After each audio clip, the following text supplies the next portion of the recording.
Good evening, everyone. We're calling to order the Fitchburg Public School Committee meeting. Please rise. And Lizzie, would you lead us in the salute to the flag? Absolutely.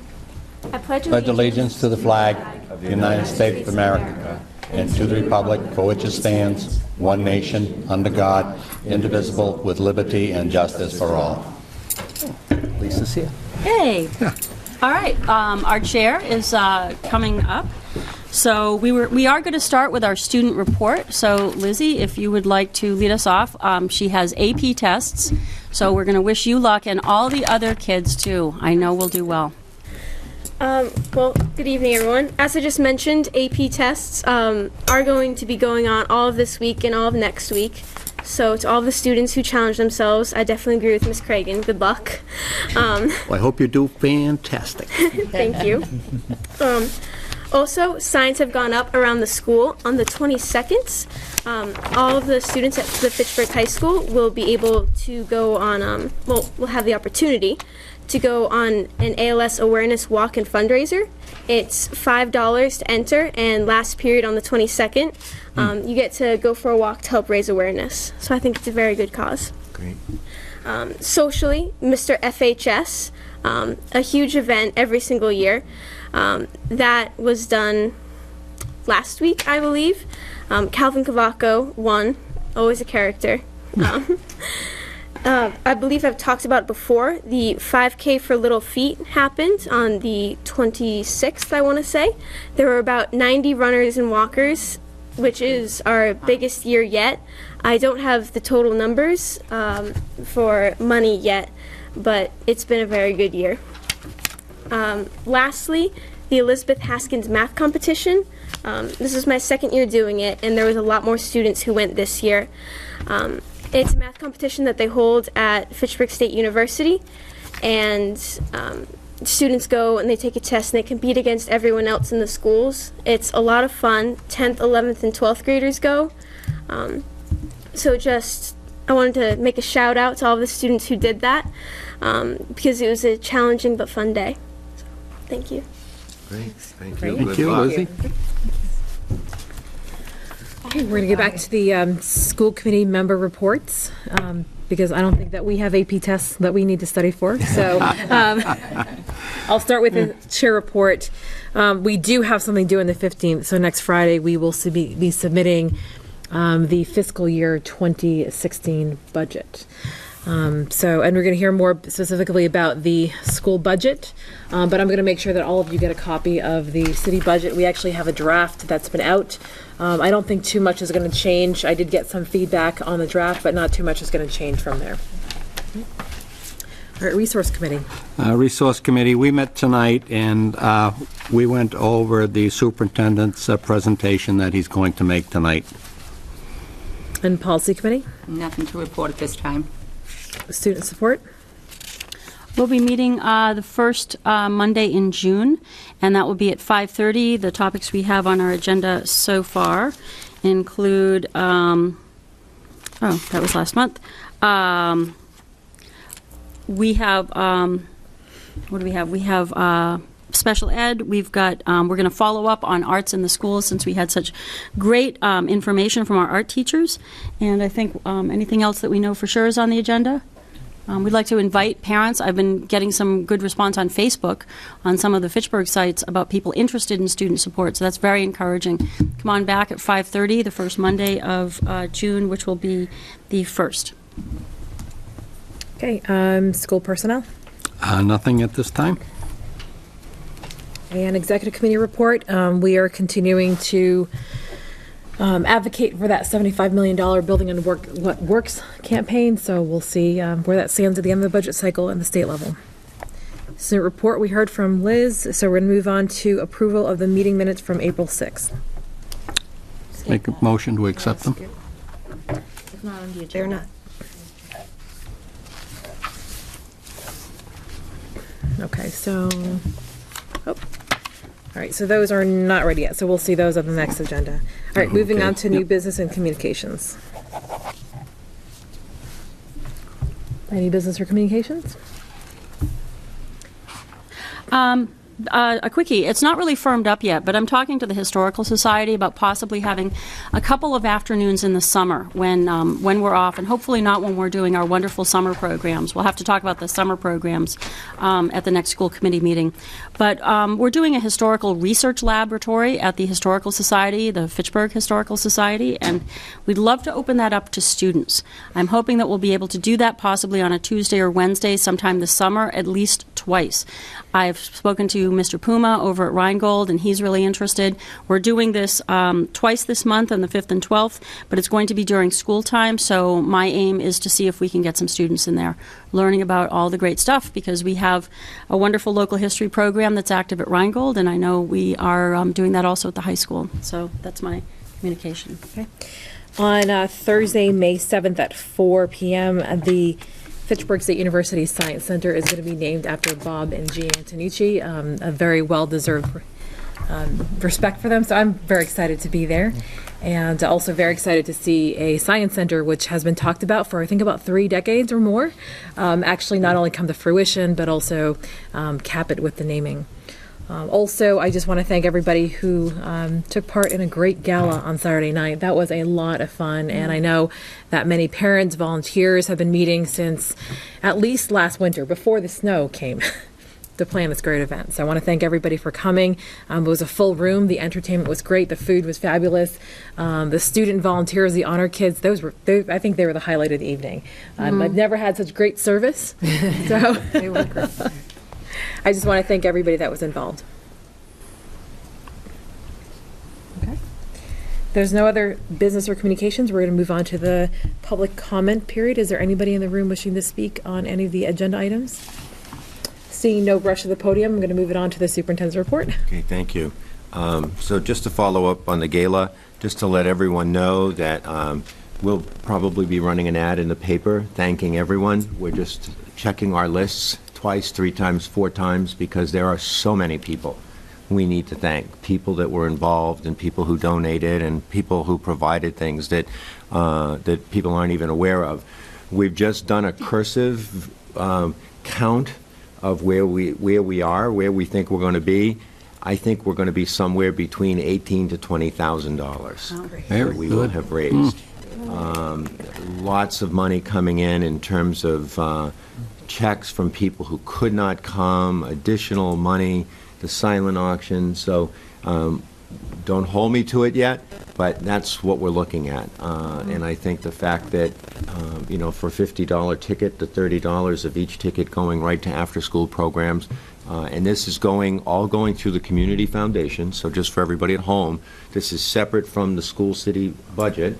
It all goes into the Community Foundation, where we already had $40,000. So we're starting to really build a place now, so that when teachers and staff members get really good ideas of programs that they'd like to offer for students, we're able to do that.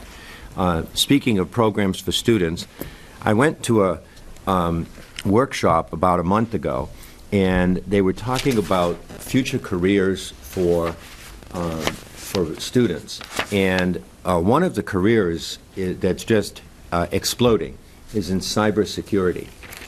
And I came back and called Jeremy, and we talked for a while about what we might be able to do in terms of a program for cybersecurity.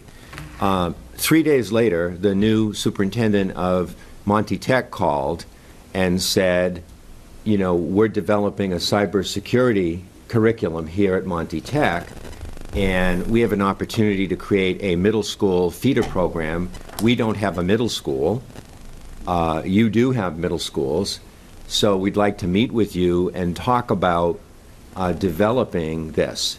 And she also said what the idea would be is that we would develop then parallel high school initiatives at both Monty Tech and Fitchburg High School.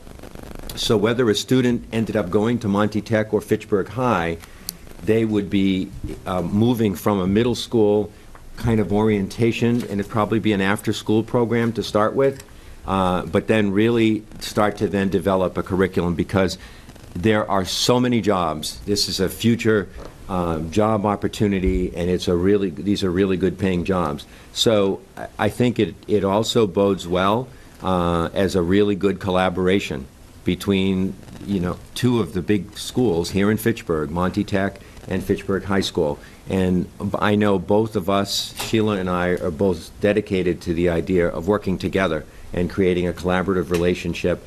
And the new principal there, Tom Brown, was from Leominster. He knows Jeremy, so we've got everybody on board looking at these. So I'll bring you more information on that, but it's very exciting. Also, I left you some information. Somebody had asked about the new special education attorney, so you have that there for you, Thomas Nuttall, and there's a little bio in front of you of him and a group that he works with. So, right to presentations. We have a lot of them tonight, and the first one I'm going to call Mike Gray from Sodexo to come up. Mike and I go way back to the 1990s. What's that? Well, yeah, but we go way back. We've worked together for a long time, and I'm just so happy to have Sodexo and him here. And he is going to talk about Kira Andrusi and caring for kids. Kira, come and join us. Okay, so forgive me for having my back to you. Yes, let's stand here so we can see everybody. All right. You and I have met before, yes? Yes, and we were sort of in the same room, right? Doing kind of the same thing, right? Mm-hmm. All right. Well, I was here a couple of years ago, and tonight I'm representing Sodexo, but I'm also representing Sodexo Foundation. And Sodexo Foundation has a mission to stop hunger, to end child hunger. And one of the things we like to do is to recognize young people from around the country who are doing extraordinary things. And we have a young lady here who, for the second time, has been recognized by our organization because of the great work that she has been doing. Now, as you know, my mom used to always tell me, that I'll tell her that I took some advice from her, okay? My mom used to tell me that people are always watching. And whether it's, so when you go out someplace and you make a decision to do something good or something bad, somebody's always watching.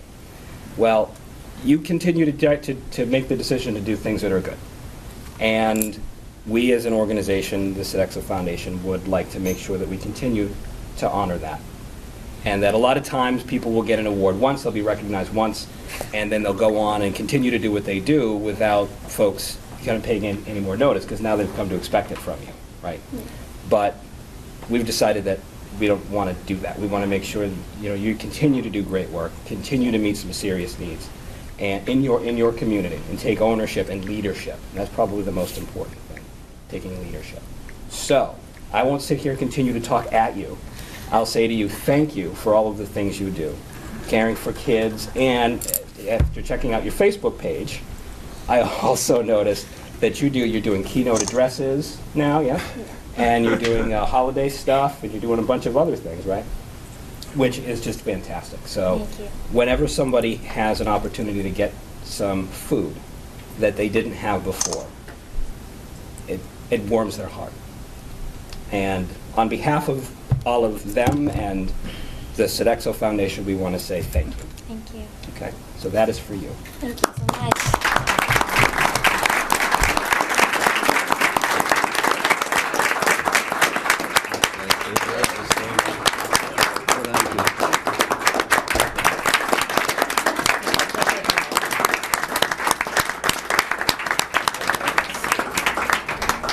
I would also like to give this award to my team, because the people that come every week and help me, because without them, I don't know where we're a team. So I like to thank them too.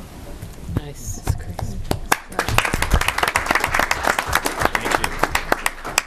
Thank you. So we're so proud of you and proud of your work. Thank you for the work you do. If you remember, about a month ago now, we were in the grips of winter. And in the grips of winter, there was a Future Chef cook-off. And tonight, we have, Jill, are you presenting this? Or David. We have David, who actually was our chef at the gala. So if you saw, Yes. if you have some compliments about the food, this is the man. This is the man. So David is here to present and talk about this honor. So, David Semenza from David Semenza. My name is Sodexo. David Semenza. I'm the food service manager for Sodexo here on site for the Fitchburg schools. And I wanted to talk just for a couple minutes about our Future Chef competition that we held this year. It was our 5th annual Future Chef competition. It's a nationwide culinary cooking competition for school districts that have that utilize Sodexo services, open to students grade 3 through 6 that are interested, and it's open to students grade 3 through 6, and anyone interested in that age group submits a recipe by December. This year's theme was healthy snacks. This year we received, just in our district, over 40 recipes. Of those 40 recipes, we narrow it down to 7 finalists. And then those 7 finalists are invited up to Fitchburg High School for our Future Chef event this year. It took place on March 12th. Family, friends, and all members of the Fitchburg Schools community are invited to attend. Each finalist prepares sample portions of their recipe along with a display plate, and everyone in attendance is encouraged to sample all the dishes. This year we had 3 very distinguished judges judging the event: Superintendent Ravenel, State Representative Steve DiNatale, and State Senator Jen Flanagan. Judged all 7 recipes on originality, healthy attributes, ease of preparation, kid friendliness, and as well as a few other areas. Contestants were also awarded bonus points for the use of certain ingredients in their recipes: apples, baked chips, pineapple, whole grain cereal, yogurt, and a winner was crowned. Before we even get to that, there are a couple people I would like to, or a few people I do need to acknowledge that take part in our Future Chef event that without we wouldn't happen, and those people are the nutrition services staff members that we match up with each of the contestants. This year we had our 7 cafeteria managers matched up with each contestant: Renee Howe from Fitchburg High School, Joan Aho from Memorial, Donna Landry from Longsjo, Debbie Ledger from Crocker, Kathy Perry from McKay, Lisa Murray from Rheingold, and Margaret Gallo from South Street. Without those 7 folks, the event could not happen, so thank you. And the students, our 7 finalists this year were Kiera Ippolito Little, grade 3 from Rheingold, Jacob Smith, grade 5 from McKay, Chauncey Michael, grade 5 from Longjo, Christian Albizu, grade 3 from South Street, Rachel Brule, grade 4 from South Street, Josiah Whitlark, grade 5 from Longjo, and our event grand prize winner sitting next to me, grade 4 Crocker, Lindsay Blauser, with her fruit salsa scoops. Hey.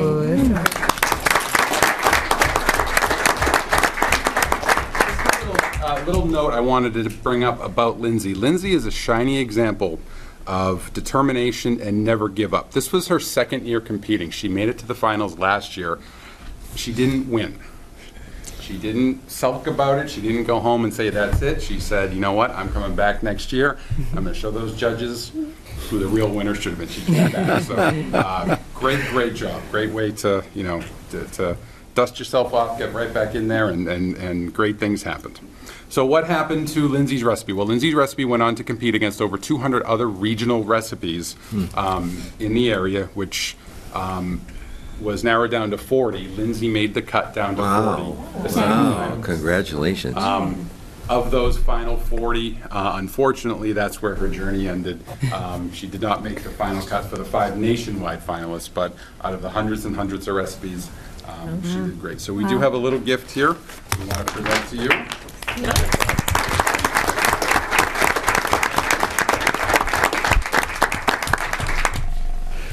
Thank you. Did you want to say something, Lindsay, about the experience? Well, it was a really great experience because you were really learning more about cooking, and doing it smaller makes it easier as you grow up. So, thank you. Are you doing all the cooking at home now? Okay. All right, great. Well, thank you and congratulations. Maybe we'll see you back again next year. Yeah. Thank you. Okay. Thank you. Lindsay brought copies of her recipe. She'll have it if anyone. Oh, good. Yeah, maybe we just Leave it on the can table. pass those, maybe give it to Kim, and Kim will pass them down to everyone.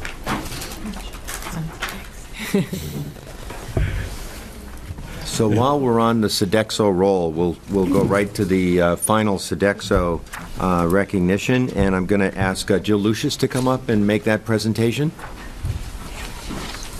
It's too healthy, I won't need it.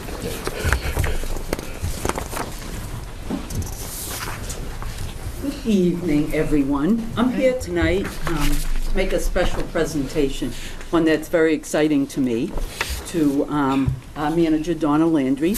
Donna manages the Longsjo Middle School, and the School Nutrition Association is the association that guides how school nutrition programs across the country, how they learn, how they develop, brings everybody together with meetings and conferences, and it really is a big support to our program. And every year they recognize managers throughout the country at the state level and also at the national level. And I am extremely proud to let you know that Donna Landry was nominated and awarded the State Manager of the Year. Nice. It's very prestigious. She gets to actually walk down the runway at Salt Lake City, which is where we're having our national conference.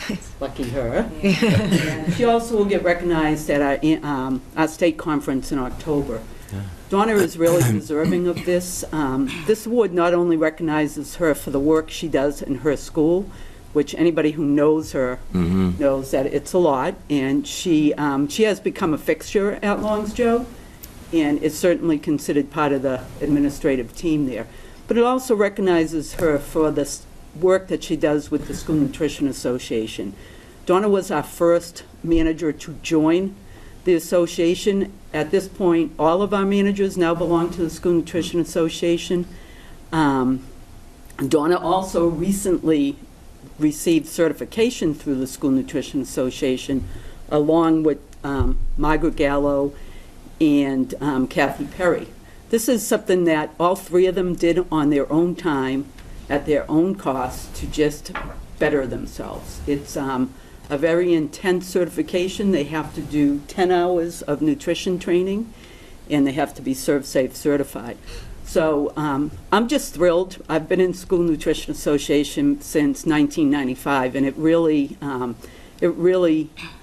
is so beneficial to our program.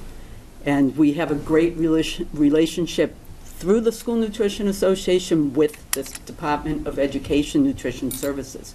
So in my book, it's a win-win, and I'm just thrilled that more people in our program are stepping up to the plate and doing what they need to do. So Donna, without further ado, just a little token for you. You'll probably recognize get a picture that. here. This is actually the award letter that Donna received from the president of the Mass Association, whom some of you may remember, Kristen Morello. Oh, Yes. isn't that nice? Congratulations. Yeah.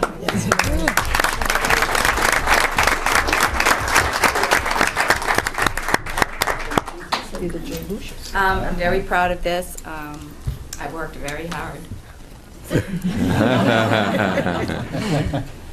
And I love our program. Yeah. I think it's excellent. I've been at Longsjo for 15 years. Wow. And I love it. I love the kids. And you show by example. And I think our program is helping our city eat better, healthy food. Nice, nice. Thank you so much, Donna. We Yeah, really and Donna, I appreciate want to it. know what happened to that door that you guys decorated? Well, I took all the little people out and I put it on top of where we put our coats and stuff. Oh, good. Yeah. It matches the, So for the decorating contest. Longsjo had a door decorating contest, and they made little construction paper lunch ladies 3D with the serving Yeah. trays and even all the little food on top of it. It was the most exquisite thing I've ever seen. Yeah, we had a lot of fun. Really great. Good. It was really great. And I think it speaks also to the atmosphere at Longsjo. It is such a community atmosphere, and now it shows that it's from the cafeteria all the way through the classrooms to the administration. It's one of the most welcoming places when you go there. And I know I always get welcomed in the kitchen, so that's always a good thing. Yeah, so thank you very much. And I also want to mention Kathy Rocco is also here from Sodexo. So Kathy and Mike, thanks for coming. I know, this is out of your way. But for you to come here, and it worked out that we consolidated all of these things on one night, and that was by accident, not by intention. So thanks very much. Congratulations again.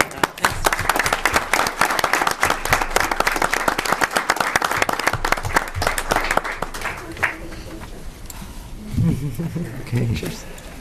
And this, the next is a program that's not very many years old now, but we're thrilled to have Christina Manto, the teacher, and Pam Rivers, our health services director, to come and introduce the students and the work that they've been doing in HOSA. So come on up. And the students are Hannah Hallett, Jill Crocker, Nick Kosmitis, Jacelyn Ledger, Michaela Valois, and Sandy Duong. Not everyone could be here tonight, but those are all the people. Good evening. My name is Christina Manto. I teach at the high school, and I am the HOSA club advisor. Near the microphone, just so it'll pick it up. Thank you. Need a couple more chairs. I'm the HOSA club advisor, and it is my second year as the advisor. We were here a year ago. The students just competed in the state leadership conference. 9 students competed, and 2 teams got second place, and the other team could not be here tonight, but these 2 ladies placed second in the entire state for CPR first aid. And so they are seriously working hard to compete at the National Leadership Conference, which is going to be held in Anaheim, California. So they're here to tell you about how they, what they did, how they got there, and what their plans are. And we've also put in a field trip form for them to make this happen. Great. So tell us all about it. So I'm Hannah Hallett. I'm Jillian Crocker. And the 2 of us have been in this club for the past 3 years. This was our first year competing. And it was an incredible experience to experience the atmosphere of the competition. And while we were nervous, we were very excited to find that we placed. And once we did, we immediately knew we definitely wanted to pursue the national competition. Yep, that's one. And so to prepare for the competition, we are already we're lifeguards at Growth Lodge, so we're already first aid trained and CPR certified. So we already knew that so we decided this year, we saw that first aid and CPR was on the list for competing, so we decided we're gonna go. And then we weren't really sure about what was gonna happen, but we placed second, so that's when we knew that we were gonna go. And then we found out, so we started these fundraising activities. So we asked teachers and staff at Fitchburg High to make donations. We set up a GoFundMe page, which we posted on the Fitchburg website on Facebook.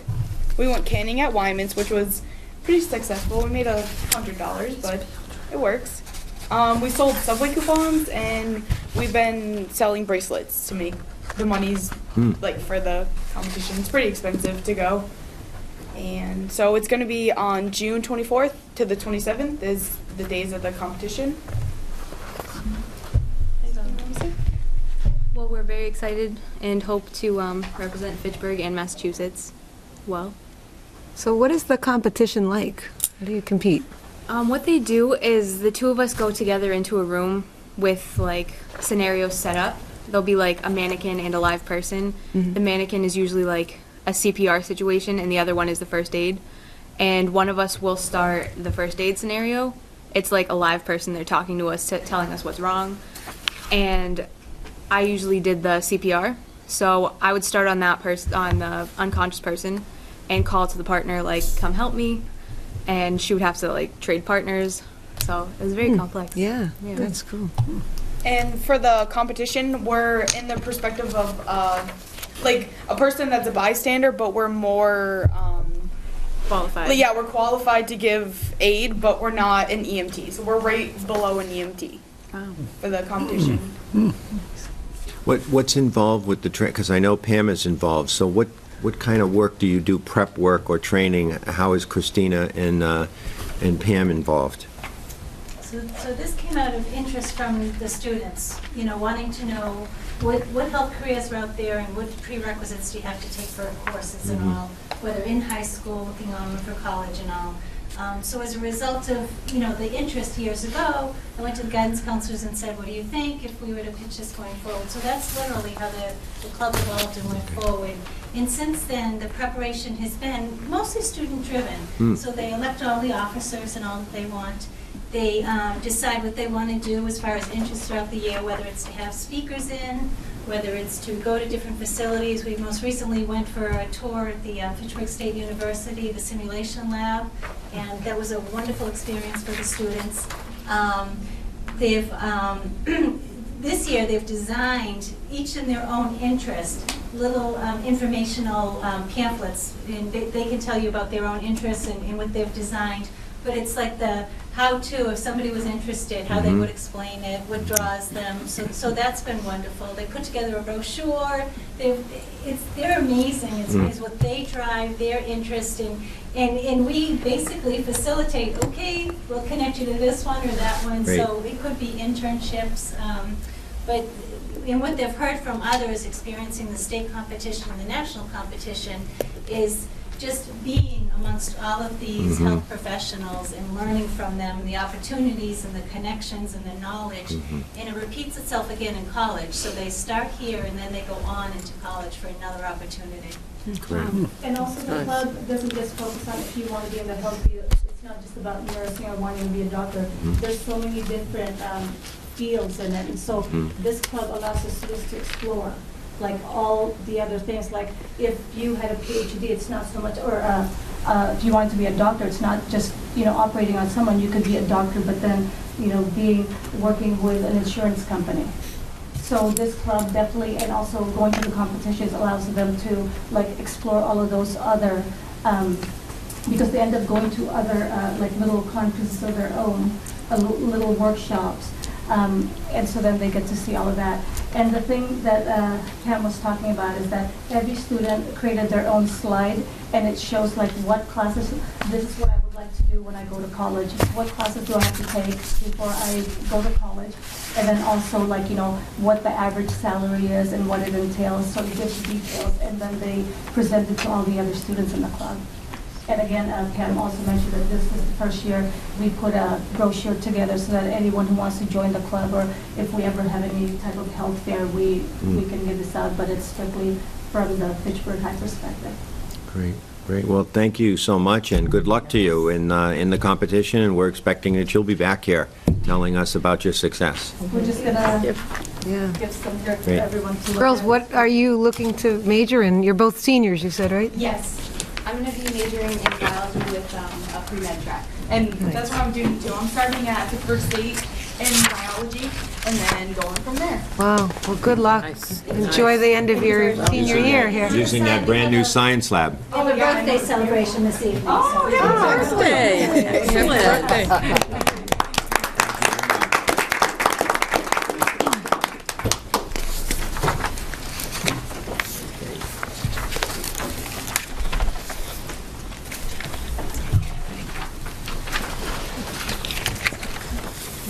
So we have a series of discussion items with action items.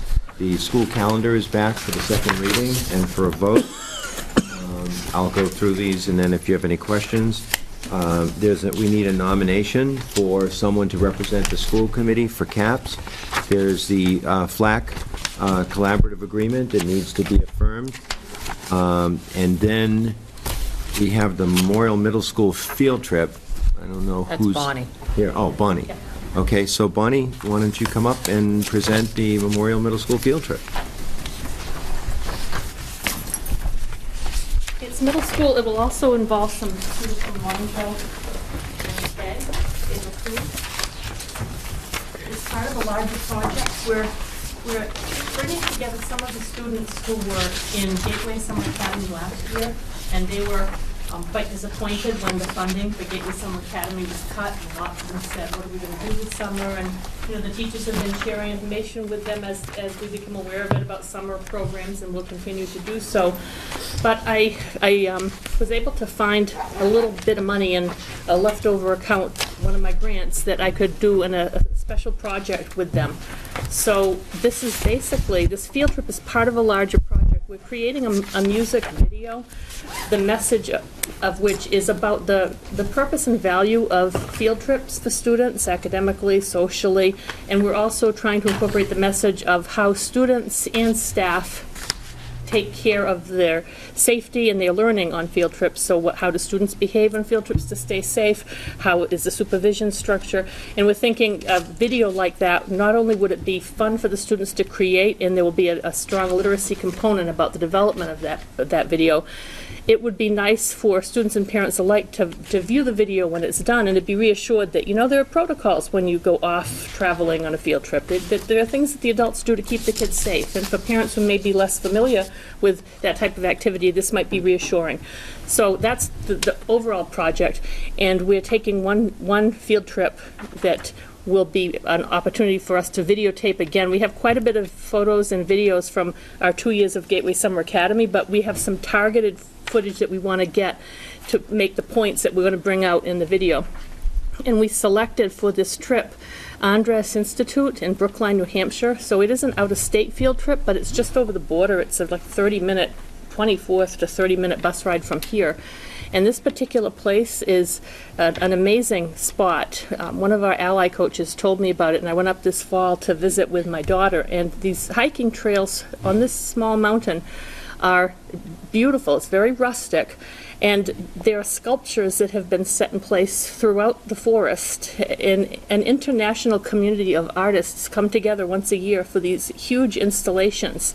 And a man who's quite a supporter of the arts and has his own private home on this small mountain in Brookline, initially started by putting sculptures in on his own property, and it grew. So now there are people that come from all over the world, and their sculptures are labeled with the country of origin of the sculptor.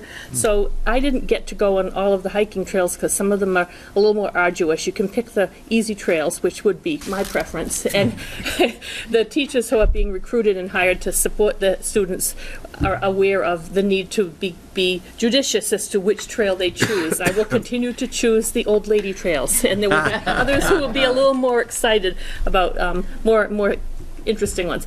But all of them have these great sculptures, and I was thinking how nice it would be for the kids to go with the idea, I'm going to look for a sculpture that's maybe from, you know, Cambodia or Finland or wherever, and it's just a very fascinating place. You can go on their website if you're interested, and this is where we want to take the kids. So the plan is to leave here, Memorial, on a Saturday morning, and we'll be gone most of the day. We'll take a picnic lunch. The artistic director of this place will be there and will speak to the kids about how the sculptures are made and how they're installed. He's got a lot of pictures of how this happens, and that's pretty much it.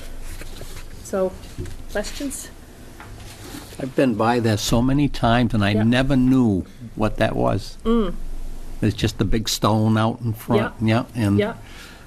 It's worth a trip, and they let you drive up to the top if you have mobility issues. So if you're not someone who can make the hiking, you can get up there and see some of the sculptures that are close to the road. But for the most part, you park. It looks like a state park or something. You park down the bottom, and they have a little signage there so you can see where you're going. I always thought somebody had a little art studio there, and I never... No, and it's Is there a charge? No, it's completely free. Wow. They seem to run by volunteers, and they have sometimes high school and college students will go in the spring and help them with trail maintenance, and they inspect the sculptures to make sure they don't need repair. What are you hoping to do with the video? Pardon? What are you hoping to do with the video? So who would be the audience? That's what you're making, right? Right. Well, we think the students will enjoy it. We think it'll be a creative project for them. Yeah. If it comes out like we hope it does, they'll be able to share it with other students, and people could show the video before they, as they're preparing students to go on a field trip. Right. And teachers routinely talk to kids about, we're going to be on our best behavior, and these are the things we need to keep in mind. I know for the 2 years of summer trips on the Gateway Summer Academy project, we spent a lot of time preparing students for the expectations of, now when we go to Theater at the Mount, what's the job of the audience? How does an audience behave? behave at the theater, and what's a standing ovation, and why you can't talk through a theater performance like you can when you're watching a video at home, and those sorts of things. So part of when we went to Boston, we took these kids in the subway to Boston. The teachers spent so much time talking to them about the preparation for safety as well as how we're going to enjoy this beautiful city. So this field trip will be part of preparing kids for field trips. But I also heard from some teachers who were concerned that some children aren't allowed to go on trips like the Washington trip. And the parents are a little protective about that because they're worried that the kids won't be safe and they won't, how will you get them home? And I mean, we joked about it with ourselves, amongst ourselves. We got back from Boston and we said, yes, we didn't leave anybody in Boston. We got back. We were, so worried about that. Well, we were counting kids constantly. The teachers have protocols in place. They know what to do, and the students are well prepared. So we're thinking this would be part of an opportunity to do a parent presentation. You could show the video and then talk about what kinds of things teachers do to keep students safe and corralled when they're out traveling around. So that's good. And field trips are really so important, but I think the transportation issue is always the really expensive part. And it's just, I mean, it'd be interesting to poll kids and see how many field trips they've been on, and this is great for this group. It's especially since they're not going to have really the level that they had last year, I guess, for summer program, right? But well, I know Gateway's been eliminated across the state. The funding is just not there for it anymore. It's just that would be a good conversation to kind of think about, just to make sure kids do get that. Maybe there are parents that would say no, but that they get that opportunity to go places. It's really important. Yeah. Well, I grew up in Ashburnham, and my first trip to Boston was in 6th grade. It was a school field trip to the Museum of Science. I just thought I died and gone to heaven. It was such an experience. And similarly, going to the theater in high school. My first trip to the theater in Boston, something I loved to do as an adult. I was in high school, and it was on a yellow school bus that my teachers brought me there. So I think it's really important that we give these experiences to kids. I agree. I also, I think it's great you're going. I had that sculpture park on my list of things to do with my children. My hope is that some of these children will come back and just say, oh, we can do this in Fitchburg. We could do some outdoor sculpture here. Because we do have this great, in the last, again, 7 years, this kind of movement towards public art. And one of the items at the gala was, a tour of the art of downtown Fitchburg.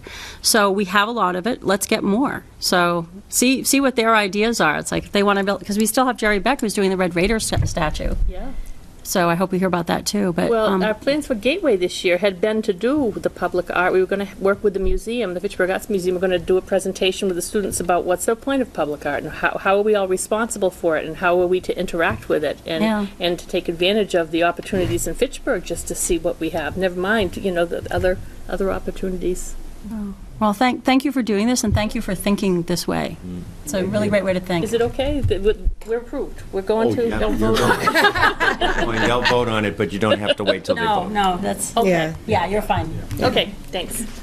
It was nice to see Jerry Beck at the gala. Yeah. Yes. And they're still working on that sculpture, and they're having a little preview, I think, for the press Wednesday. And then there'll be a big unveiling, and then we're also we should be hearing soon about the patio, the group that's going to work on the patio on the mound in front of the high school. It was just nice to see him there and still contributing to Fitchburg after how I felt he was treated in Fitchburg. So I'm next is the Washington, D.C. trip. Jen Fisher probably had to. She could do this presentation in her sleep. So welcome back, Take the kids, Jen. First, good evening, everyone. Thank you for having me here tonight. I was remiss this fall, and I don't know why. I'm usually on top of all this stuff, and I missed the school committee meetings for asking permission to plan. I usually start planning with the tour company and starting getting reservations and talking to the staff. So I'm not sure what happened there. I know I was in a big golf tournament playoffs and we won, so I think that might have time. But I apologize for that, and I have it on my calendar for next year to start asking for permission, probably, hopefully before the end of the school year, but definitely before school starts. We're doing Washington again. The kids are very excited. This has been, I don't even know how long we've been doing this trip. Probably 25? Oh, since maybe? 85. 85, so yeah. She didn't more do than it a that. couple of years. Yeah, we missed a couple of Yeah. years for September 11. And then a student actually came back and asked the school committee to allow us to go back to doing that, so I was really thrilled to get it back. So if you take a look, we have 175 students going. The cost of the trip was $625 per child.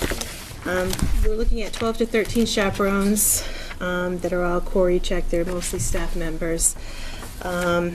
We're going to be going June 7th through the 10th. We're leaving on a Sunday at 6:30 in the morning, and we'll be heading back to Fitchburg at 7:30 on Wednesday, the 10th. We're going to be seeing all the monuments. We do a great illuminated tour of the city the night that we get there. We drive around, and after the kids eat, we found this really great family-style restaurant, or the tour company did, in downtown Washington. So we go there. The kids have this great family kind of buffet. There's everything and anything for any kid. They do gluten-free. All this really, they really meet our needs. And then we head out for an illuminated tour around the city, and it just gives the kids kind of a taste of Washington, and it's always my favorite when we get out and walk around, and the kids get to see things close up that first night. And then we head back to the hotel, and that's usually a big exciting time because now they get their rooms, and we get back to the hotel around 9, and we're usually, hopefully, in the rooms asleep by 11. I don't sleep much during this trip. Sure you don't. I tend to walk out. The rooms it's a motel, so the room doors are facing out to a parking lot, so I tend to walk and stay outside and kind of keep my head. We do put tape on the doors, so that they do open the doors, we can see who's done that. The tour company's been great. They have security companies that comes in at 11 o'clock to relieve me, but I just don't sleep. By like 2, I'm okay, and then I get up at like 6 to get everybody going in the morning. The next day, the second day, we hit the Arlington National Cemetery. We have the kids walk that whole thing. We see all of RFK, John F. Kennedy's tombstone, gravesite, the Eternal Flame. It's a really great connection to Massachusetts, and the tour guides do a phenomenal job talking about that connection with us. And then we head over to the changing of the guard for the unknown soldier, and it's just unbelievable. The kids are fabulous. They behave, they listen. It's one of my favorite parts of the trip, actually. And then we head over to the Ronald Reagan building, which is just a regular business. It's an office building with a really good food court, so we go there and they get us in and out of there. The teachers have been working really hard preparing the kids for the Holocaust Museum. We were lucky again to get tickets this year. It's been hit or miss in the past, but we've actually figured out how to do it. We order the tickets in like August for the following year. So we're able to do that. We have several appointments for the kids to go and tour that, and the teachers have done a great job preparing the students for it. I'm really thrilled. Then we head over again. We do more of the monuments that we missed from the first night. Then the third day, we head over to the Capitol building, and we have a group picture, which is this really big panoramic photo that the kids, that's a souvenir that they can keep. Each child is given a Washington, D.C. T-shirt to wear for the 2 days that we're touring. I tend to go with the white because they stand out, and it's a lot lighter. It's so hot down there. I saw a kid playing soccer over here with his Washington, D.C. T-shirt on when I was driving in. I was like, hey. So they have that nice memento to take home, and it's a great way for us to keep the kids safe. We know there's so many children down there at that time. I found in the past if they didn't have their Fitchburg Public School shirts, I'm going up to random kids going, hey, what bus are you on? And they're, who are you? So it's worked out pretty well that we've had the T-shirts, and that's been helpful. And we head to we were confirmed the National Cathedral appointment, which is a really great, we tie into the tech ed classes with all the flying buttresses and the technology that's in the cathedral. My other favorite thing is the National Zoo, and if we could spend the whole day there, I would be happy. But the kids get to go around. Last year it rained on the zoo day, so we get to take in a bunch of the stuff, but not a whole lot of it. Then we're heading down to the Smithsonian's, and each bus group will go to different ones. They have a McDonald's that we have lunch at, and when you walk in, you think, oh my God, this is going to take forever, but they have such a great system that you can get in and out of there within like 5 minutes. You can get up right through the line. It's amazing how many people they can service at one time. It's crazy. then we're heading to Baltimore, and I talked to the tour company about this because I have some concerns about going to Baltimore. The Red Sox are playing. This is like I've been waiting for this to happen for a long time, and so I've called my tour company guy, and he said, well, we'll see how things are going. We have a secondary plan. There's like a ghost tour that we can do down in Virginia, and one of the towns down there that is our backup. So we have something on the table. So our number one concern is safety of the children. So we'll make sure that they always have something to do. From there, we get down to Baltimore, which I'm hoping. We'll stay overnight in Baltimore. We won't go back to Washington because we'll leave right from Baltimore to head back to Fitchburg Wednesday morning. We'll have breakfast, and then we'll head out, and then we'll stop for lunch, and then get back here by 7:30. It's about an hour earlier than normal. But who can turn down, the Boston Red Sox at Camden Yard? Can't get tickets here. What's the great thing about that is, I love going to the ball field with the kids because you can keep an eye on them. They can check out the food that they want. They can hang with their friends. Some kids really get into the game. Some kids are there more socializing, and we have them all right in front of us. And it's a great trip. So Well, I'm glad you've got that on your itinerary, and of course, I'm glad you have a backup. Yeah. But I think there may not actually be a safer time to go to Baltimore because there's just a focus on that. And it's something they're hearing in the news. And, these are important topics, and these are middle school students. And if you go or don't go, there's still an education opportunity there that can happen. So, I think that's really good. And I'm glad to hear that there's a backup. You never know. Yeah. But You never and that's know. not tomorrow either. No, and that's what we it's a talked while, about, right. It's 6 weeks away. Yeah.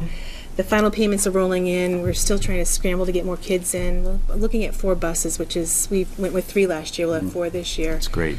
I'm really thrilled. I don't know, I can't stop doing this crazy trip. Questions?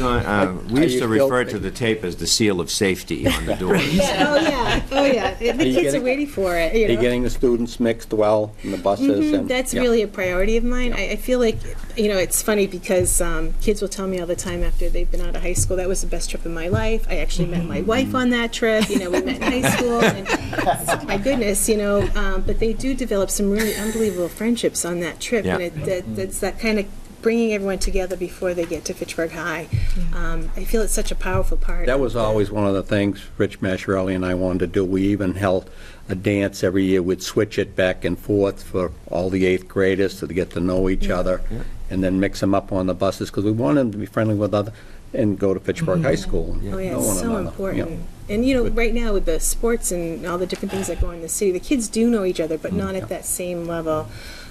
There's 42 kids on a bus with four chaperones per bus. I'm thrilled that we're taking a lot of our special needs students from our building. Arthur Baxter's coming with me. Kids that normally wouldn't take this chance. Great. Some of my kids in the autism program are going, so I'm pretty Great. excited about Great, that. great, great. Yeah. Wow. So, I'm The thrilled. The only thing I'm confused about is Longjo's going, but you're leaving from Memorial? Yeah, because of parking. Oh, okay, Yeah, all right, but is so- Memorial going? Yeah, Memorial, MAA. They all go. They all go and All three right middle out schools. here. You wouldn't have a place for all these parents to come and drop off their kids. And plus the 4 buses come in, Yeah. it's perfect because the buses can drive right in down here and when the kids line up by buses with their chaperones, we check them in. I usually ask the parents to have the kids here about 6 o'clock so we can get everyone all organized, get their stuff on the buses. There's always that kid that we have to call and wake up, you coming? You're a little late. We like to get on the road by 6:30 so we can beat the traffic.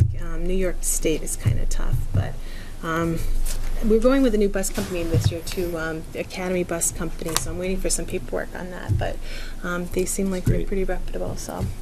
Good stuff. Yeah. Thank you so much again. Problem. Thank you. Have a great Thank you. trip. Oh, yeah, we'll be posting on Facebook, I'll probably, on the PS First website, I'll post pictures as Great. we go. Yeah, I think you did last year too, right? I think it's just important, parents can live vicariously through Facebook, so. All right, thank you. Thanks for doing it. Thank you, Jen. Thank you. Well done.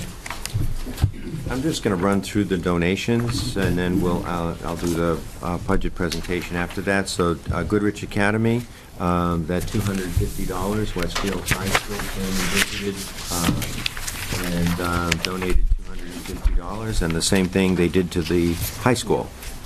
So that was just really wonderful. Then in athletics,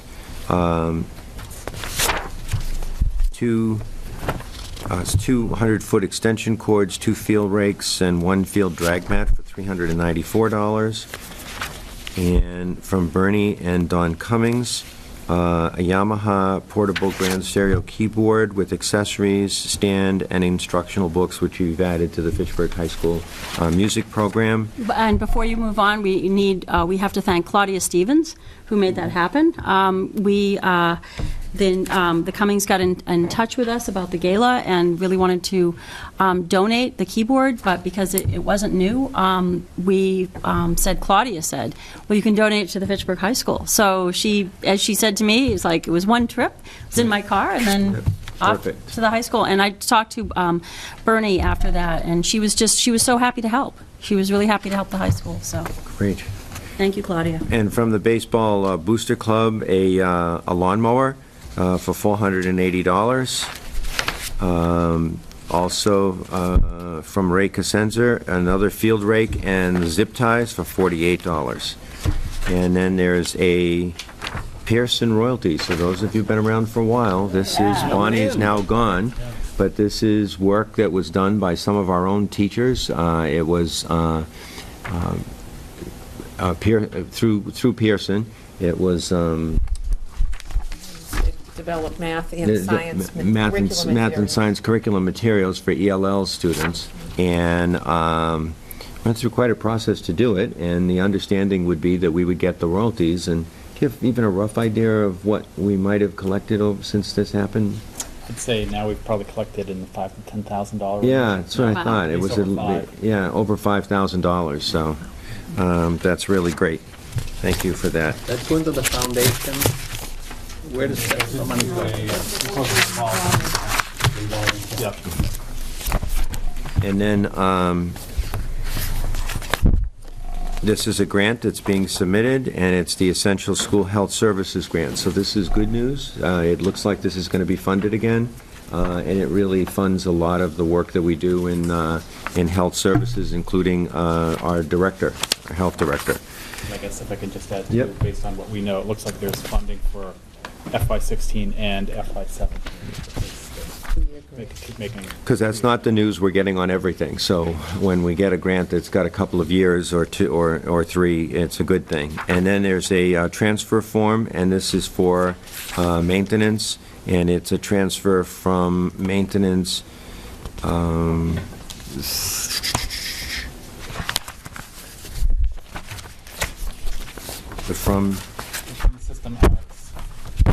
system arts to maintenance?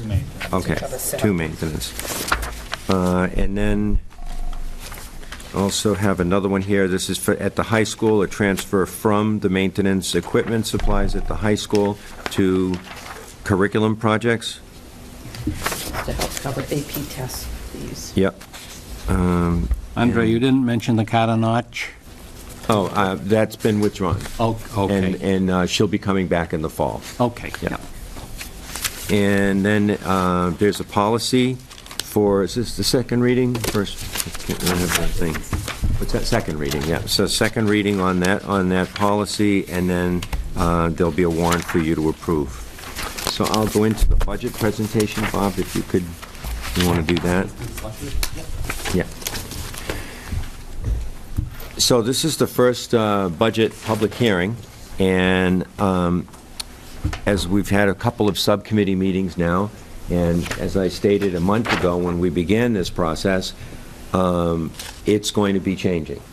And I can start by saying I think this is a positive public hearing about the budget, because with a lot of tweaking and going back and forth, I think we're in a good place. My goal is always, as is yours, to maintain all of the services we can, direct classroom services to students. And I think this budget does that. So this is a review. Basically, and I made a copy, but you've gotten a lot of copies of the Accelerated Improvement Plan, but just for people at home, about 4 years ago, we weren't sure where we were headed academically. And the state was actually looking, at us and saying, okay, we're seeing things kind of flattening out, and there wasn't a lot of progress that we were making. So the state approached us and wanted to try something new, which was to create an accelerated improvement plan. Even though at the time it looked like we were leveled off and weren't improving academically, there were a lot of things that had been put into place in the preceding 2 years. And we were aware of it, you were aware of it, and the state was aware of it. And especially we worked with DSAC and our regional DSAC, and they really were aware of the work that we were doing. So they approached us. I called them and said, what are our options here? And working with them, they said, well, we'd like to try this out, and that is to create an accelerated improvement plan where basically you lay out what are you going to do to accelerate the academic improvement of your district. And there is no additional money, no additional staff, but they gave us the DSAC partners, the people at DSAC, which there are people in data, people in math, all different areas to work with us. And they assigned Joe Connors and Bruce McDonald, who you've met here a few times, to be kind of our partners in this. So we're now on our second version of the Accelerated Improvement Plan, and at a high level, the first strategic objective we focused on was to work with myself and the administrators on improving teaching in the classroom. And the big center of that has been through the new evaluation system, and I've spent a lot of time talking about that. Most recently, this year, one of the areas that's really hard to get a grip on is the calibration of evaluations across the district, from one school to the next, even from one classroom to the next, inter-rater reliability. So was that through a grant? No. The Rebus training, was that out of our own funds? It was part of the Department of Ed's Race to the Top. Oh, so it's the Race to the Top Race to money. the Top. So through additional Race to the Top money that we still had, we hired Rebus Associates to come in, and they've done training with I think it was 4 sessions for 3 hours each, to do training with all of our administrators to try to calibrate the whole evaluation process. So that's the most recent iteration of this process of bettering what's going on in the classrooms. So the next slide. The next one is aligning the curriculum with the Massachusetts framework. You've had presentations here from different people, Paula, Nora, Donna, Cirilla, of the work that's going on in aligning the curriculum, and we're far down the road of getting a lot of that work done right now. Then the last part is to identify the critical instructional practices that would receive a district-wide focus. As you know, we continue the work, the inclusion work, with our special education students. We're at about a point to pull the switch on a Footsteps to Brilliance. That's that curriculum that's downloaded onto parent mobile devices. We're going to do a pilot, a smaller group of people at a reduced cost, and we're able to fund most of that, but not all, through grant partnerships that we have. But then we're also going to be funding some of that ourselves, and it's really focused on the literacy component for our early childhood out in the community. So it's, again, creating really good partnerships with our early childhood providers in the city. And, nope, not done yet. And then more STEM initiatives. There's been a lot going on in the area of STEM with WPI. Mike Koski, who is our science curriculum his title? Facilitator, not director, but facilitator, really goes into the classroom, is working with science teachers in the area of STEM, and real incredible stuff that he has been doing. And then this is the most recent thing, and I think I sent you that, and it's that Woman in Technology initiative with Tyco. And it's something I had been hoping to get involved with for a number of years. Jim Reynolds was big pusher for that. He was on the school committee, and we were finally able to get in and get some of our young women at the high school to be involved with that Women in Technology initiative. So those are just a few. There are a lot of others, and if you look back over your memos, you probably have information on other ones, but I just try to target some that might not have been getting a lot of attention. So just here, and this is, again, an update for the community at home, and it's all statistics that you've seen, but Fitchburg High School, that dropout rate has gone from 4.7 to 1.7. Wow. And the real focus here is the state average is 2. So Fitchburg High School has actually gotten the dropout rate to below the state average. And that state average, as you well can imagine, is made up of every community in the state. So it's a competitive number, and we're right there toe-to-toe. The Fitchburg High School graduation rate rose from 81 to 81.8, the state average being 86.1. And and yesterday, at one of the things actually my wife noticed walking through the hallway was that chart with the barometer of students applying to college, and she just was so moved by that this is such a focus. And then right across the way was an attendance board about that daily focus on attendance. Mm-hmm. Who's here? If they're not here, where are they? Why are they not here? And get them into school. So the work that's been going on there has been very effective. Double the number of advanced placement AP courses in the last 3 years, increased the number of AP exams from 135 to 400, and the number of students participating from 78 to 200. And in the last 3 weeks, I've heard at least 2 news stories, and I can't remember where, probably one of them at least from NPR, because it's my companion as I drive up and down Route 2, but talking about this achievement gap and school districts struggling on this achievement gap, and school districts not having representation of minorities taking AP courses at their high schools. And that seems so odd now to us, because that's so different from what we have. Our participation rate of all of our students is high, and that's not by accident. That's a determined focus. And then in the past 2 years, increasing the numbers of students taking at least one dual enrollment course from 10 to 40. And any parents of college-bound students know that's money in the pocket. Aside from the fact that it's incredibly good curriculum-wise and achievement-wise, it's a savings for our parents. Just as a reminder, Crocker Elementary School maintains level 1 status for 2 years in a row. McKay Arts Academy has moved from level 2 to level 1. The last slide was moving from level 3 to level 2. This slide is moving from level 2 to level 1. And then Lonjo Middle School has maintained a level 2 status for 2 years.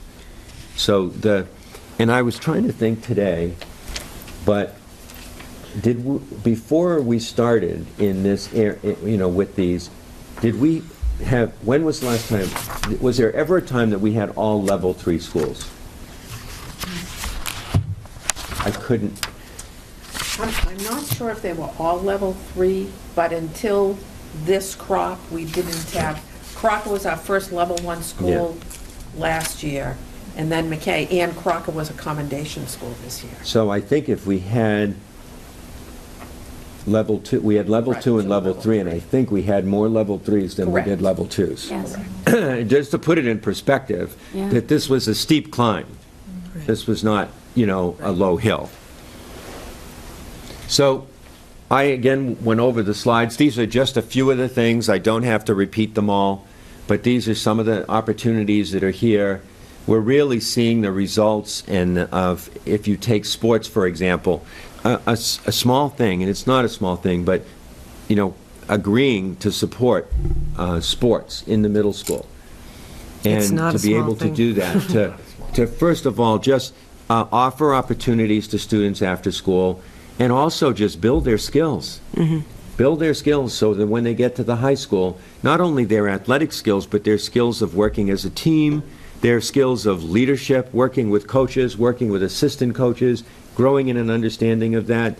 It plays a huge role in the work of our district. Of course, the district-wide musicals, just finished year 3, the dual enrollment courses, and all of the other things. That school within a school was what Westfield was visiting for and gave us the $250. So this slide here You remember, this is basically, right off the website. The two pieces I'll draw attention to is our additional Chapter 70 aid this year is a little under $300,000, and that other number is the reason why.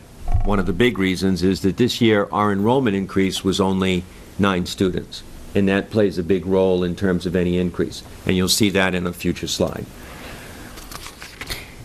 Just shout out or raise your hand if you have any questions. So 9 students, but, so when we were looking at that list in the last meeting of, 100?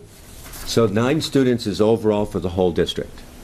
What we were looking at the last time was the bubble of those, of all of those students, of where the movement was going from elementary to middle school. I'm thinking of the other list, though, that it broke it down by school to all the new kids that have moved in within the last year who need special ed services. Well, move in and move out. Okay, so it's net. Yeah, so net, that would be the word, net 9 students. Okay. And you'll see in one of the slides of what it was last year and what projected is for next year. So here's the 42.9 is what was the original budget that was voted on. Then there was an appropriation of $300,000 that came later on in the year. And so that brought it up to 49.5. And now we're looking at an additional appropriation at the end of June of $300,000.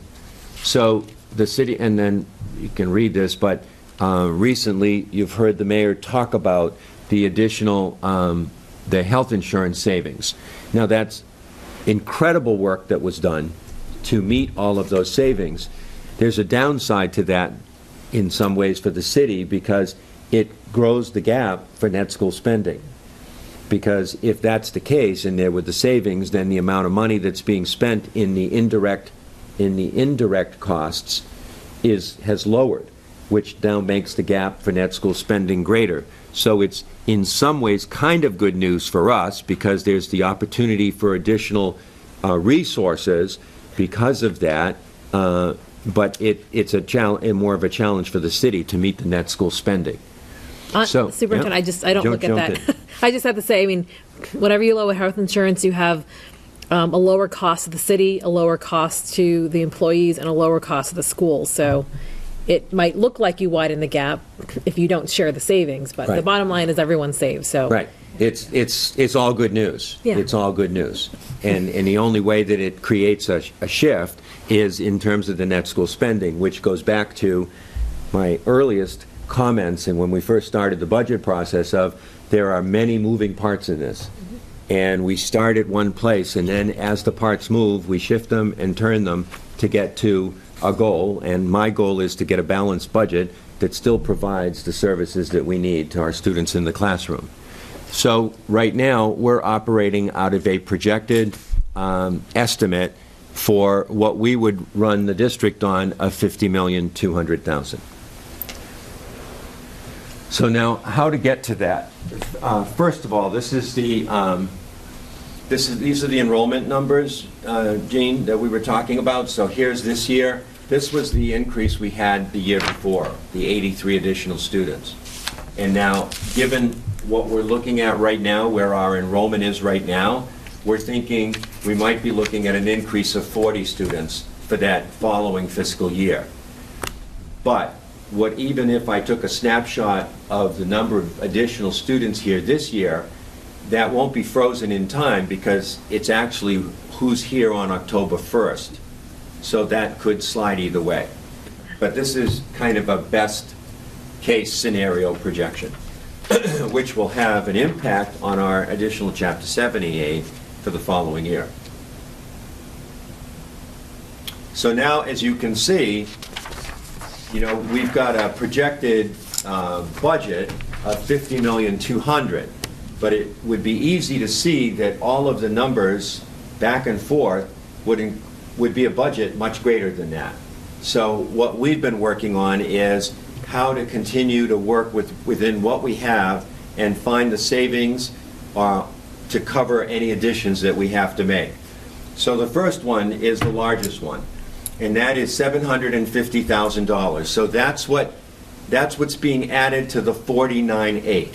Right out of the gate, we have to add $750,000 out of the gate, and those are for all salary adjustments throughout the whole district, and a placeholder for any salary adjustments that we're going to be making. As you know, we're moving into negotiations with 7 unions. Now, a lot of that $750,000 is already spoken for, because there are already increases that are in contracts related to steps and columns. So that's mixed into that. And then there would be additional funds that we would be looking at for other kinds of increases. And that number also doesn't get locked in, because people come and people go. There could be people who retire, there are people who leave, someone else comes. The whole salary schedule changes. So that's a number that we're working with. The next one, some of these should start to sound familiar, is that increase at the middle school. We have a 4th grade moving into 5th grade of about 100 more students. So we had to add 3 students at the middle school for middle school enrollment, 2 of those at Lonjo, 1 of those at Memorial. This is a one-time fix, and you'll see later on what we're doing, while we look at a broader picture of the whole school district in the next year to project out what are we going to do enrollment-wise, facility-wise, and in other ways to meet that growing need.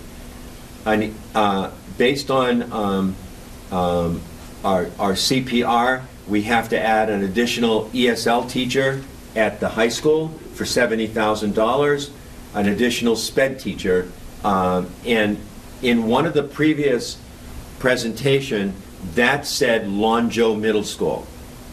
Now, Rowan and the schools that we're looking at where the enrollment is for those particular students. So for this time, right now, we've changed it to just an additional SPED teacher, because the teacher will go wherever the needs are. So that's why it's not as specific as it was, but we will be adding 1 special education teacher to the district. Where, yet to be determined. Now, as you can see, these are all pluses. There's no way to get to a budget of $50 million without reductions. So the first reduction is going to be a special education assistant director from central office. That will not create a RIF, because the assistant director, Cynthia Conant, has now been appointed SPED director in North Reading. So we're really happy for her. She's ready. I told the superintendent there, she's gotten the best training you could get. She's seen just about every corner of special education that you could. But as much as that's a difficult thing to lose a quality person who's been working for us, it's an opportunity. And it's an opportunity for Rowan to look at all of her staff and create a new staffing model which reduces administration by 1 position. The next are a reduction of 3 paras. Those paras would be reduced solely based on IEPs. So it would only mean that we would look at students who have either left or gone to another program, and there was a one-on-one para assigned to that person, and those would be the 3 reductions. There used to be 4 reductions, and what you see missing here is we had added, if you remember, a kindergarten para, because I'm adding a kindergarten. So instead of adding and subtracting, they canceled each other out. So just to simplify the budget process, we took out the kindergarten addition and one of the SPED minuses, and because they cancel each other out. Okay, but there's still a kindergarten teacher and a para. But now I don't have to fund it, because we actually are funding it by the reduction of another para. So it's our process of, going through the weeds and going, okay, how do we simplify this? And if you remember, there were also some other ones that are not here anymore, where we were adding a teacher, but it was because we were moving a SPED teacher from Crocker. Actually, that's to the high school. There was an additional teacher to the high school. We were moving a SPED teacher from Crocker. So they canceled each other out, and there was no. So now, as we're here for the public hearing, these are additions and subtractions, as opposed to one position canceling out another. And then the other reduction is also a central office administrator, and that is the ELA curriculum director. So we're, in order to meet our budget and keep focused on the classroom and the needs of the classroom, we're reducing central office administration from of about $170,000. So the total, when you do the additions and the subtractions, is a plus of $800,000. Any questions on this page before I move to the next page? This is staffing. Okay. So now we're looking at operating changes. Andre, could I ask a staffing? I guess I keep going back to that really formidable list that we saw of the 100 and something kids on IEPs or requiring a lot of needs. And I guess, and maybe this is a question for another time, but I just remember that 30-something kids at Rheingold who really look like they have great needs, and they're still really just that one room, right? No.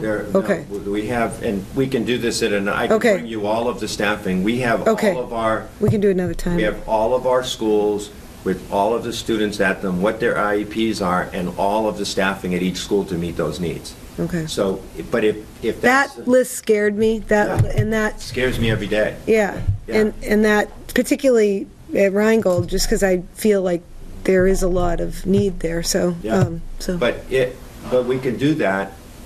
I can bring something specific to that question if you want to the next school committee. That'd be great. Thank you. Yeah. So, Paul, if you could just make a note. Thank you. So now this is operating changes. So sped busing is still there as an add-on. That's not going away. There's no way to reduce that.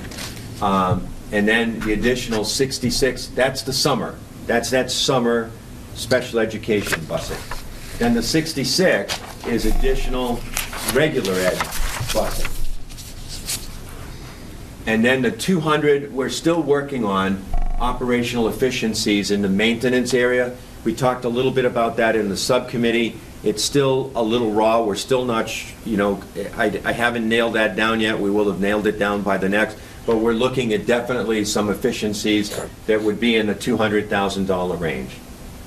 Then we had $45,000 in the budget for test evaluation and as this year progressed through either other ways of spending it or other sources, we did not spend that line item, so we're eliminating that line item from next year's budget.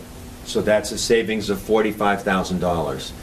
Right now, again, this number has changed as we've gone over the last month. It's changed actually in a positive way. So we now have a better handle on the savings. I need my notes. We now have a better handle on the savings that we've achieved in utilities. Some of that actually is the contract that went out for natural gas, brought in higher savings than we had anticipated. That's working with purchasing in the city. So we're able to look at $106,000 and $107,000, so almost $200,000 in reductions that we can make to next year's budget. Those are big numbers. Yeah. And then here, we're going to be looking at a reorganization, and this, we're going to actually move this to the previous slide for the next presentation. We're looking at staffing and operational needs in the business office and some reorganization that will be taking place, and that'll be an increase of about $62,000. And then in here, there's a slide that'll talk more about this, and I think you're all aware of it. The boiler at Crocker failed on April 15th. April 16th. The last day that you're by law have to heat a building is April 15th. So the boiler lasted to the day after. You just can't make these things up. So that leaves us with no boiler at Crocker Elementary School. So I'll wait till the future slide to tell you what we're going to be doing about that. But right now, our plan is, the last time the boiler died at Crocker Elementary School, we put in a connection for an auxiliary boiler. They actually back a trailer up to the school with a boiler in it, and it was more efficient than the boiler we had there.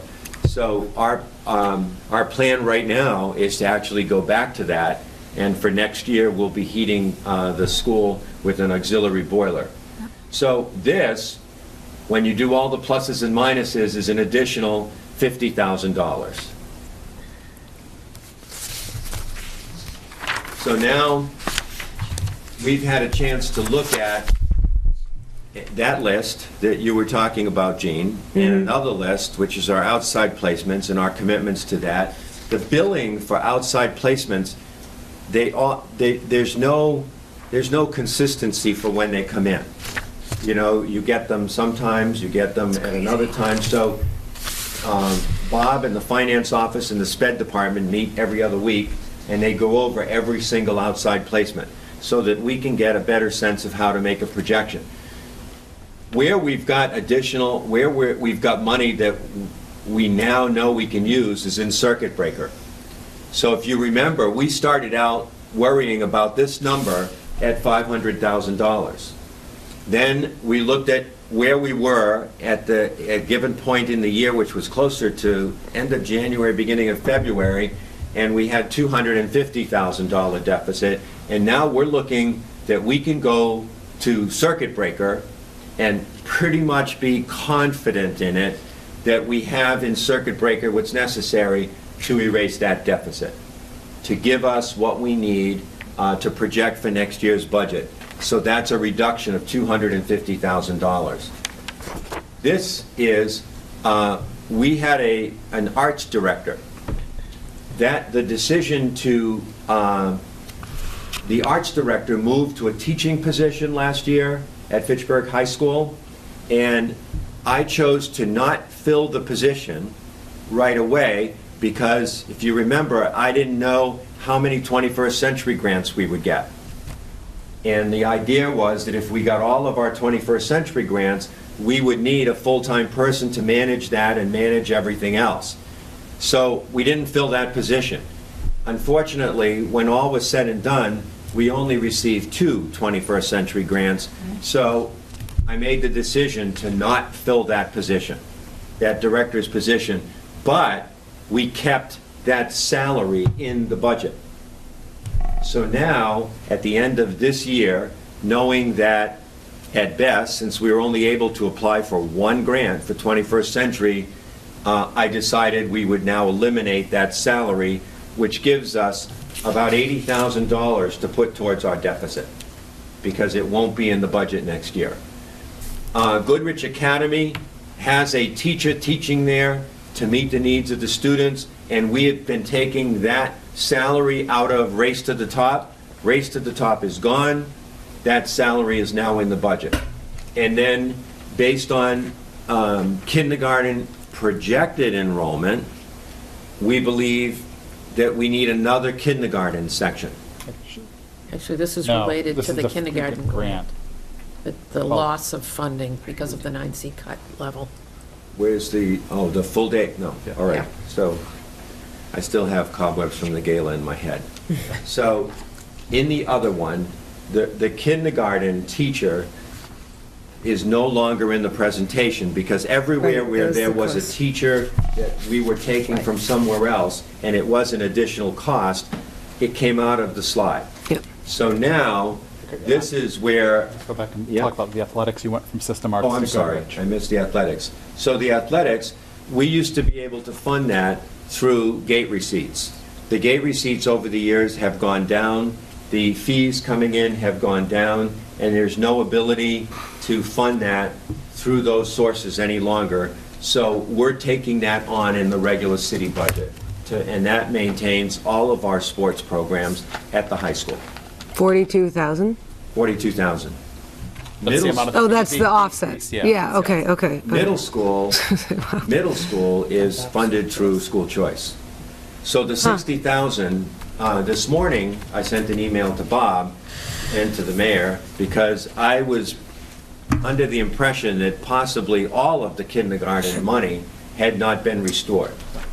By the end of the day, it was clear, and I had confidence that the money was restored, but it was restored at the level of the 9C cuts that were made mid-year.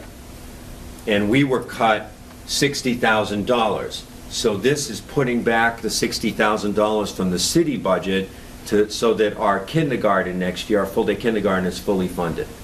So when you add and subtract all of these, it's a deficit of $150,000. Any questions on this before we change? Actually, should say it's an expense reduction. Expense reduction, an expense reduction of $150,000. Okay, so next slide. So this is trying to capture a summary of all of this. And we just kind of did this today because I'm trying to say, how do I say this in a concise way? And so 49.5 is where we were by the end of last year with the additional 300. 50,200,000 is right now what's understood that we would receive from the city. The staffing changes that you saw in that staffing slide would be an additional $800,000. Those are things related to staffing. The operating is another $50,000. And the total of the reductions from the previous slide is 150, which makes this total number 700, which is the addition from the 49.5 to the 50,000,002. Does that make everyone follow that? Yes. Next slide. So right now, one of the big projects that's going on is to get an assessment of where we are as a school district, both in terms of enrollment, resources, and facilities. So we put out an RFP, and the interviews will begin next week, this week. Is it Wednesday? Wednesday, of 4 firms that would work with us to create a plan and tell us, where we are and what we would need. The Crocker boiler, the reason we're putting in right now to rent a temporary boiler, which actually it's a good thing that that connection is there, because if not, that's additional money to put that in. So since we don't know where this strategic plan is going to go and where this firm is going to head for us, it wouldn't make sense. It would cost $600,000 to purchase a new boiler for Crocker. If we do that without MSBA, Mass School Building Assistance, it's 100% dollar on the dollar to the taxpayer.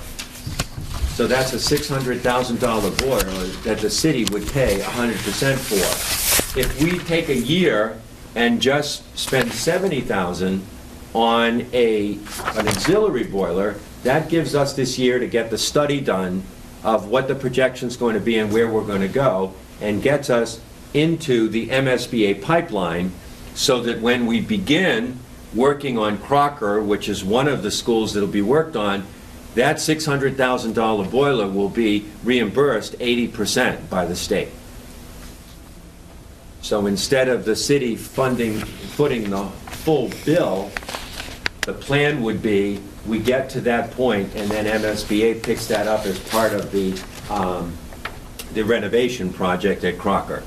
And that would be from MSBA. Bob has talked to them over the last few, today and last week. We have a superb relationship with MSBA. Bob and his office do an incredible job of communicating with them, getting them the documents that they need, and the work that we've done with them, the roofs, the windows, everything has gone incredibly smoothly. Is there one more slide? Okay. Yeah, this is the caveat slide. Yeah. We could put it at the beginning and we could put it at the end. But basically, you got to put the caveat slide in there. And basically, here's where we are today. So I hope what you're hearing, even though there are some real sacrifices, there are 2 things in this budget. There are some serious sacrifices, in terms of the work that needs to be done at a district level, where we've made some dramatic reductions in staffing, but there are also some great opportunities, in this budget of where we can go and what we can do. And I would say, I think I can be confident to say that we've been able to do this in a way that will not impact students in a negative way in the classroom. And I know that's my goal. I know that's your goal. What happens? We still have a whole group of grants out there that we haven't heard from yet. They're still there. We're still, I don't know how many, a month and a half of school. There's a cutoff date in terms of when students move into the district. I think we've passed that already. April 1, or tuition. It was what, April 1? So that's a good news. So if there was an outside placement that now came to the district, the funding for that placement now still remains the responsibility of the sending district after April 1. Before April 1, we would assume that. And then when does it start in the fall? Right away? Right away. It starts right first day of school. So that's kind of the overview. I'm open to any comments or questions. The next thing you'll get, when we do this again, hopefully the numbers will be similar to this, but you'll get a draft of the Munis document at that point, which is more the... Actually, we provide that on the final presentation, not the second one. So the second turn in 2 weeks. Right, isn't that, do we do 3? Yeah, then the final one in June. So the next one will be this still refined, and then the Munis document, which is actually still fluid. It's a pretty close document, but things happen over the summer. People come, people go. So even the numbers of people's salaries can still change over the summer. But that's the document that you get in the final booklet, and that you get the same booklet that goes to the city council. Questions? Comments? I do have a question about the art director, the arts director. I mean, I remember at one of our subcommittee meetings, we had talked about, I don't know, some creative ways to get that group to kind of all be able to get together. I don't know if anything has come of that, or if there's... Well, what I'm thinking, what I'd like to do, and it'll be part of negotiations, is, I'd like to develop an opportunity for one of the teachers to, be stipended as kind of the lead. Okay. So I know that's in my mind, and then we will bring that to the table as we negotiate. Yeah. Okay. And we do that in other areas where somebody kind of takes the lead, Right. At the high school sometimes it's a department head, but that's what I would be looking for. Okay. Because I think they didn't have to make the case to me, but I think they did make a good case that there's a real value there. Mm-hmm. But this, originally I was looking at a lot of other positions. We were looking at coaching positions. We were looking at our ally program. No, we were that's looking at a good. lot of places that we're going to have to, and my concern was we can't derail the work that we're doing. Mm-hmm. Clearly, the investments that we've made, the Yep. strategic hiring that we've made, have impacted the academic achievement in our schools. And I was terrified that once we start pulling out, the pieces, it's like somebody has a good assistant principal and the discipline is really well and there are no discipline problems in a school, and they say, well, we don't need the assistant principal anymore. Right. Well, guess what? You just got rid of the thing that was holding it all together. Mm-hmm. So, the sleepless nights have gotten less and less as time have gone on, because the thought of looking at the kinds of staffing reductions that we were looking at was really going to start dismantling the things that we have very carefully and strategically put in place for student success. Have you posted the Rheingold principal job yet? Yes, there's a search committee that's been formed. That search committee is meeting this week. We had almost 30 applications for the position. Wow, that's wonderful. Yeah, it was, and really great applications. So that's a barometer. That's kind of something that you can look at, that if you're posting administrative positions and you're getting a lot of applicants, I think it says something really good about the district. Yep. That there's really an interest in working here. So that's good. So that's posted, that's going along. As soon as that happens, then we'll be posting, the other positions, because there might be a shift. We have a number of inside candidates from the district that are applying, so we don't know how that's going to play out. But things can always play out in a way that then it creates a domino effect as you start to fill other positions. Other questions on the budget? So if you look at it and you think of things, at home or whatever, just send me an email, or if you need to talk to me, pick up the phone and give me a call. Good job, Bob, in slides. All right, any public testimony? Seeing none. And we're going to move on to the action items. 511 is to accept the school calendar for the next year. Make a motion to accept it. Second. All in favor, say aye. Aye. Any opposed? Motion passes. 512 is to recommend, nominate Pete Stevens to serve on the CAPS Collaborative. Second. All in favor, say aye. Aye. Any opposed? Motion passes. Thank you, Pete. Thanks, Pete. 513 is to accept the amendment for the FLAC collaborative agreement. Make a motion, we accept the FLAC agreement. Second. All in favor, say aye. Aye. Any opposed? Motion passes. 514, the Brookline, New Hampshire field trip. Make a motion to accept. Second. All in favor, say aye. Aye. Any opposed? Motion passes. This is the HOSA trip to California. Second. All in favor, say aye. Aye. Any opposed? Motion passes. The Washington DC trip. Move it. Thank you. Make a motion, yeah. All in favor, say aye. Aye. Any opposed? Motion passes. The hold, the Carter, hold or give lead to withdraw? Who's on hold, yeah. Withdraw. Okay. Make a motion. Withdraw. Yes, withdraw. They'll be back in the fall. Second. No, that's not. Okay. I heard, or hopefully Kim heard. I made a motion. So to make a motion and Yeah. second. Second. All in favor to give lead to withdraw? Aye. Any opposed? Motion passes. 518 to 523, series of donations. Make a motion to accept the donations. Second. All in favor, say aye. Aye. Any opposed? Motion passes. 524, this is the Pearson royalty. Take the money. Second. All in favor, say aye. Aye. Opposed? Motion passes. Essential Health Services Grant. Submit. Make. Second. All in favor, say aye. Aye. Any opposed? Motion passes. School choice funds, softball team, storage shed. Oh, did we hear about that? I think I might have skipped it. Yeah. Which one? The acquisition. Storage shed. Storage shed? Yes. The softball coach contacted me and said there's some equipment. There's really no place to store the equipment at the softball field. That didn't make any sense. So I said, let's get a storage shed. The only requirement was there'd be no windows in it, and I thought that was a good one. Yeah. So there'll be a new storage shed that'll be showing up at the softball field. Great. Make a motion to accept. Second. All in favor, say aye. Aye. Any opposed? Motion passes. Line item transfer for maintenance. Motion to transfer the money for maintenance. All those in favor? Aye. Any opposed? Line item transfer. Okay, this is the $10,000 one. Yeah. Make a motion. Second. All in favor, say aye.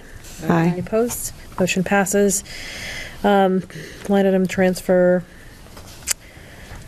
Motion to transfer the money to Fitchburg High School. Second.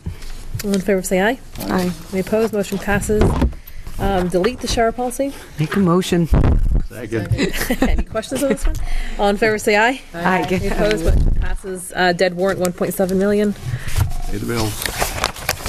Second. All in favor, say aye. Aye. Any opposed? Motion passes. No executive session. Move to adjourn. Motion to adjourn. All in favor? Okay, we're adjourned. Thank you.